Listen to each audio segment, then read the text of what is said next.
ఒకళ్ళు ఆపితే అది ఆగేది కాదు అని చెప్పారు. ఈ రోజు రాజధాని అమరావతిలో సో ఒక్కసారి రామారావు, ఎందుకంటే అమరావతి రాజధానికి సంబంధించిన విషయంలో మనం చూసాం, ఆంధ్రప్రదేశ్కి రాజధాని ఏర్పాటు చేయాలనుకున్నప్పుడు అమరావతి అనుకోవడం, అక్కడ అమరావతి భూ సమీకరణకు సంబంధించిన విషయం పైన చర్చకొచ్చినప్పుడు రైతులు ముందుకు రావడం, భూ సమీకరణ అనేది సాధ్యమైంది. సో తర్వాత 5 ఏళ్ల తర్వాత ఆగిపోవడం, పూర్తిగా రైతులు చాలా సమస్యలు ఎదుర్కొన్నారు, పోరాటాలు చేశారు. ఇవన్నీ తర్వాత కూడా ఇటీవల కాలంలో సెకండ్ ఫేజ్కి వెళ్ళేటప్పుడు కూడా కొంతమంది రైతులు అక్కడ సమస్యలు పరిష్కరించాలని, మొత్తం ఇక్కడ డెవలప్మెంట్ కావాలని కోరుకున్నటువంటి రైతులు కూడా చూసాం. వాటన్నిటిని చేసుకుంటూ ప్రభుత్వం నెక్స్ట్ స్టెప్కి వెళ్తుంది. ఈ తరుణంలో ఇవాళ ఈ వేడుకలు జరగడం, రైతులు కూడా ప్రభుత్వ కార్యక్రమంలో భాగస్వాములు అయ్యారు.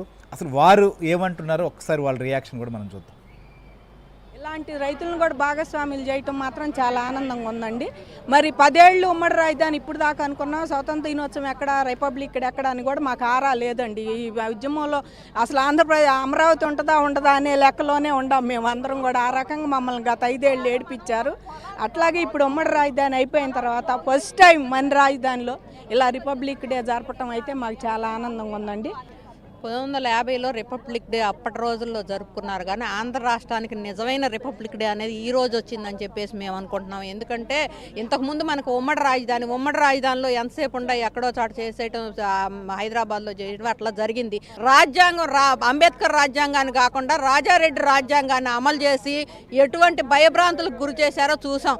కానీ రాజధాని ప్రజలకు కానీ ఆంధ్రప్రదేశ్ ప్రజలకు కానీ నిజమైన గణతంత్ర దినోత్సవం ఈ రోజు వచ్చిందని చెప్పేసి మేము చాలా ప్రౌడ్గా ఫీల్ అవుతున్నాం. ఇప్పుడు మాకు ఈ అవకాశం ఎంతో సంతోషంగా ఉందండి. రైతులుగా మేము ఇక్కడ రావడం, మా రైతులకే ఫస్ట్ పెద్దపేట వేసినట్టు మాకు ప్రత్యేక గ్యాలరీలు ఏర్పాటు చేసి ప్రతి ఒక్కరిని ఆహ్వానించారండి. అది సంతోషంగా ఉంది. సిఆర్డీ వాళ్ళకు కూడా మా కృతజ్ఞతలండి.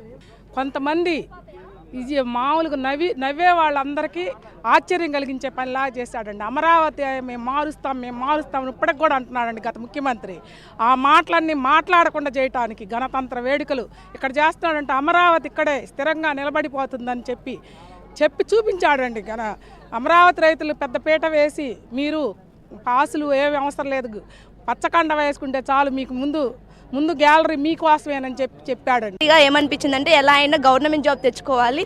ఇంతమందిలో వీళ్ళందరినీ రెస్పెక్ట్ఫుల్గా నేను ఫస్ట్ టైం నిజంగా ఇప్పుడు నాకు 20 ఏళ్ళ దాకా వస్తున్నాయి, కానీ నేను ఫస్ట్ టైం చంద్రబాబు నాయుడు గారిని చూసా, పవన్ కళ్యాణ్ గారిని చూసా. అంతే. నేను రాష్ట్ర అభివృద్ధి గురించి ఏం చెప్పాలనుకుంటున్నా అంటే, మన రాష్ట్రంలో లైక్ అమరావతిలో నీళ్లు బాగా కావాల్సినంత నీళ్లు ఉన్నాయి. ఇలాంటి ప్లేస్లో అభివృద్ధి చేయడం వల్ల రేపు వాటర్ ప్రాబ్లం రాదు. పక్కనే కృష్ణా రివర్ ఉంది, వాటర్ ప్రాబ్లం రాదు. అంటే ఇప్పుడు నేను వచ్చిన 2 ఏళ్ళు రైట్ చూస్తున్నాం కదా, అమరావతిలో జరిగినటువంటి రిపబ్లిక్ డే వేడుకల్లో రైతులు, ముఖ్యంగా మహిళా రైతులు కూడా భాగస్వాములు అయ్యారు. వారి రియాక్షన్ కూడా మనం చూసాం. సో రామారావు ఏం చెప్తారు? సో ఎందుకంటే రైతులకు సంబంధించినటువంటి అంశం పైన ఒకవైపు టెండర్ల